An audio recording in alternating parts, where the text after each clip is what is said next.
గూడూరు నియోజకవర్గంలో చిలకూరు మండలం ఉన్నటువంటి ముత్యాలమ్మ జాతర సందర్భంగా మా ఆర్డీఓ గారి ఆధ్వర్యంలో ఇక్కడ మీటింగ్ పెట్టాం.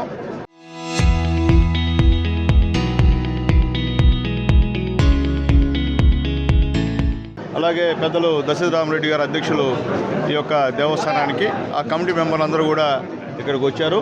వాళ్ళందరి అభిప్రాయం ఏంటంటే ఈ యొక్క జాతరని రాష్ట్ర పండుగగా చేయమని చెప్పి అడుగుతున్నారు. వాస్తవంగా కూడా ఈ రాష్ట్ర పండుగగా చేయాల్సిన అవసరం కూడా ఉంది. ఎందువల్లంటే ఆ 3 రోజులు మార్చి 10, 11, 12 ఈ 3 రోజులు కూడా మొత్తం ఈ రాష్ట్రంలో ఉన్నటువంటి అందరూ కూడా ఇక్కడికి వచ్చి ఆ తల్లిని దర్శనం చేసుకుని పోయేటువంటి పండుగ ఇది. కాబట్టి అందరి అభిప్రాయం ఇది ఖచ్చితంగా ఈ యొక్క రాష్ట్ర పండుగగా నిర్ణయించమని చెప్పారు. ఎందువల్లంటే పెద్దలు మా మంత్రివర్యులు ఆనం రామనాయుడు గారికి ఈ విషయాన్ని తెలియజేస్తాం. అలాగే మా నాయకులు మన ముఖ్యమంత్రి నారా చంద్రబాబు నాయుడు గారికి, యువ నాయకుడు నారా లోకేష్ బాబు గారికి, పవన్ కళ్యాణ్ గారికి కూడా ఈ విషయంలో మాట్లాడి ఖచ్చితంగా ఈ రాష్ట్ర పండుగని చేసే విధంగా వాళ్ళకు కూడా మేము చెప్పి ఒప్పించే కార్యక్రమం కూడా చేస్తామని చెప్పి కూడా నేను తెలియజేస్తున్నా. అలాగే ఇక్కడ కట్టుదిట్టంగా అన్ని శాఖల వాళ్ళని పిలిపించారు మా ఆర్డీఓ గారు. అందరితో కూడా మాట్లాడాం. గతంలో జరిగిన పొరపాట్లు ఇప్పుడు జరగకుండా జాగ్రత్తలు తీసుకునే విధంగా కూడా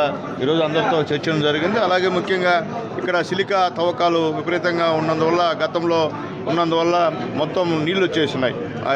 ఆ యొక్క పెద్ద పెద్ద లోయలు ఉన్నాయి. ఆ లోయలో గబక్కంటే ఏమన్నా తాగేసి పోతే చనిపోయేటువంటి కార్యక్రమం. కాబట్టి ఖచ్చితంగా అక్కడ బోర్డులు పెట్టాలని చెప్పి కూడా మా ఆర్డీఓ గారు కూడా వాళ్ళందరూ కూడా చెప్పడం జరిగింది.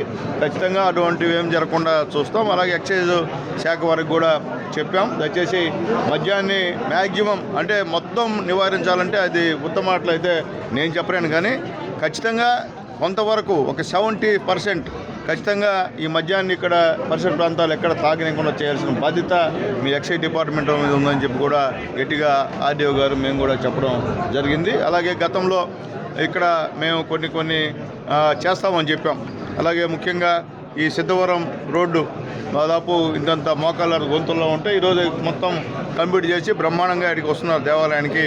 నిజంగా మా పంచాయతీరాజ్ మినిస్టర్ గారికి, R&B మినిస్టర్ గారికి, ముఖ్యంగా మా బాబు గారికి మనస్ఫూర్తిగా ధన్యవాదాలు తెలియజేస్తున్నాం. అలాగే ఎలక్ట్రిసిటీ మా మంత్రివర్యులు రఘునాథ్ కూడా మనస్ఫూర్తి ధన్యవాదాలు తెలియజేస్తున్నాం. దాదాపు 90 లక్షలతో కొత్త ట్రాన్స్ఫార్మర్ కానివ్వండి, అలాగే లైన్లన్నీ కూడా మార్పు కార్యక్రమం కూడా మా ఎలక్ట్రిసిటీ ఈఈ గారి ఆధ్వర్యంలో కూడా ఇక్కడ జరిగిందని చెప్పేదానికి నిజంగా మాకు చాలా సంతోషం ఉందని చెప్పి మేము తెలియజేస్తున్నాం. అలాగే ఇప్పుడు కూడా కొన్ని మా దశన్న చెప్పాడు, అవి కూడా నెక్స్ట్ ఈ జాతర లోపల ఖచ్చితంగా అవి కూడా పూర్తి చేస్తామని చెప్పి నేను తెలియజేస్తున్నాను. అలాగే క్యూ లైన్లో కూడా అందరూ జాగ్రత్త పడించమని చెప్పి రిక్వెస్ట్ చేస్తున్నాం. అలాగే అందరికీ పోయినసారిలా కాకుండా విఐపి పాసులు అన్నీ కూడా పకడ్బందీగా పక్కాగా మా ఆర్డీఓ గారి ఆధ్వర్యంలో ఇక్కడ ఇచ్చేదానికి సిద్ధంగా ఉన్నామని చెప్పి కూడా తెలియజేస్తున్నాం. అలాగే మీడియా మిత్రులు కూడా ఖచ్చితంగా పాసులు ఇవ్వాల్సిన అవసరం ఉంది. ఖచ్చితంగా మీడియాని గౌరవించాల్సిన బాధ్యత మా ఎన్డీఏ గవర్నమెంట్గా మా పేరుందని చెప్పి మేము తెలియజేస్తూ ఆ యొక్క తల్లి మహాతల్లి ముత్యాలమ్మ తల్లి ఆశీస్సులు ఆ గూడూరు నియోజకవర్గంలో ప్రజలందరికీ ఉండాలని చెప్పి, అలాగే ఈ రాష్ట్రం కోసం నిత్యం శ్రమించే మా నాయకుడు నారా చంద్రబాబు నాయుడు గారికి, అలాగే ధైర్యశాలి నిజాయితీపరుడు మంచి మనిషి మా పవనన్న గారికి, అలాగే రాబోయే రోజుల్లో కాబోయే ఈ రాష్ట్ర నాయకుడు మా లోకేష్ బాబు గారికి ఉండాలని చెప్పి ఆ తల్లి గారిని చేతులెత్తి మొక్కుంటూ సెలవు తీసుకుంటున్నాం. చరిత్ర సృష్టించినోడు ఇప్పుడు ఆ చరిత్రని తిరగరాయబోతున్నాడు.